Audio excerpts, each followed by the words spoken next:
Is it ever possible to truly forgive a betrayal that rewrites your entire future, or is some damage so deep that the only moral response is to walk away and let the fire you didn't start burn everything down?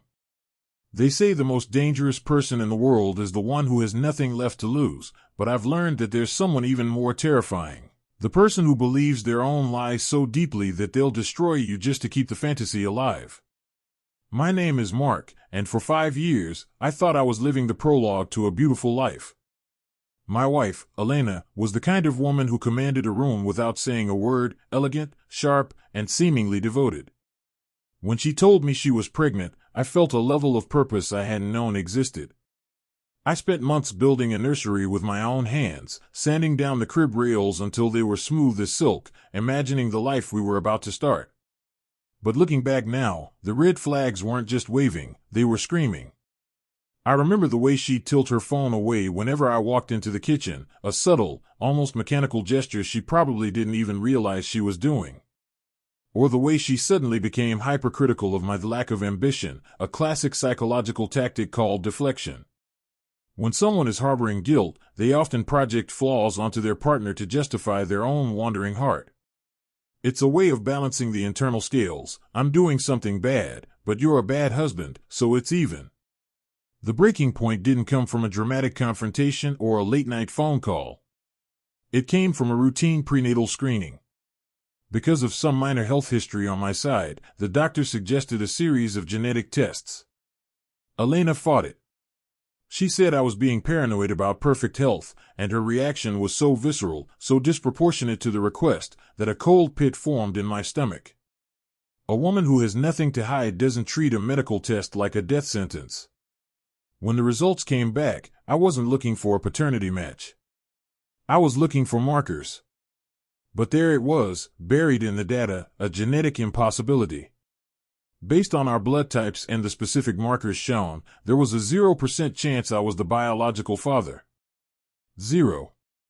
In that moment, the room didn't spin, it went completely still.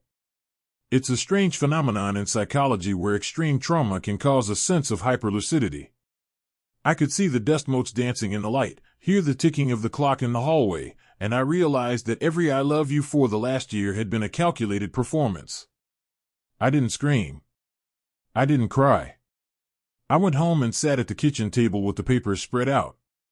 When Elena walked in, glowing with that pregnancy radiance that I now realized was fueled by the ultimate deception, I simply pushed the folder toward her. "Who is he, Elena?" I asked. My voice was a ghost of itself. The transformation was instant. She didn't collapse in tears or beg for mercy.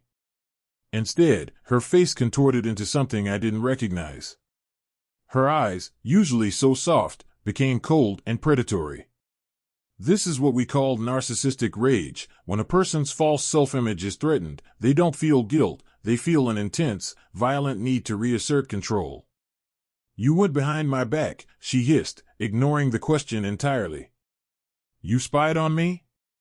After everything I've sacrificed to carry this child?" The audacity was breathtaking. She tried to gaslight me in real time, attempting to make my betrayal of her privacy larger than her betrayal of our entire marriage. But when she realized I wasn't backing down, when I told her I wanted a divorce and that I wouldn't be signing the birth certificate, she snapped. She grabbed a heavy ceramic vase from the sideboard, a wedding gift, ironically, and hurled it at my head. It shattered against the wall inches from my face. She began screaming that I was abandoning a pregnant woman, that the world would hate me, that she would make sure I never worked in this town again. She lunged at me, clawing at my chest, her fingernails leaving red welts. It was a terrifying display of how quickly love can turn into a weaponized sense of entitlement. She felt that because she was pregnant, she was untouchable, that her condition gave her a license to commit the ultimate fraud and I was obligated to subsidize it. But here is the thing about being pushed to the edge: you find out exactly how much weight you can carry before you decide to drop it. I left that night. I didn't take a single memory with me. Over the next month, I moved with a surgical precision that only a broken heart can provide. I consulted with the best family law attorneys. Since we were in a jurisdiction where the presumption of paternity can be challenged before birth if fraud is involved, I moved to have my name legally dissociated from the child.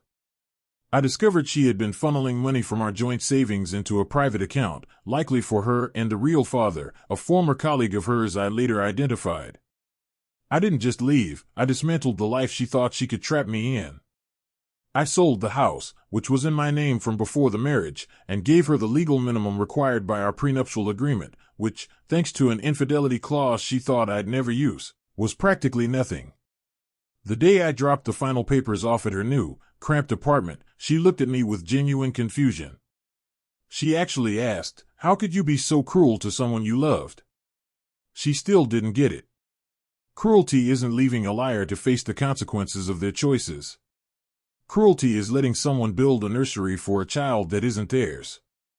Cruelty is watching your husband kiss your belly while you know another man's DNA is growing inside you. I walked away that day and never looked back. I heard later that the biological father wanted nothing to do with her or the baby. She was left alone in a mess of her own making. It's a harsh lesson in emotional intelligence. When you build a house on a foundation of lies, you shouldn't be surprised when the ceiling falls in. Have you ever been in a situation where you realized your entire reality was a lie crafted by the person you trusted most? And looking at this from the outside, do you think there is ever a scenario where I should have stayed for the sake of the child, or is a clean break the only way to preserve your own soul?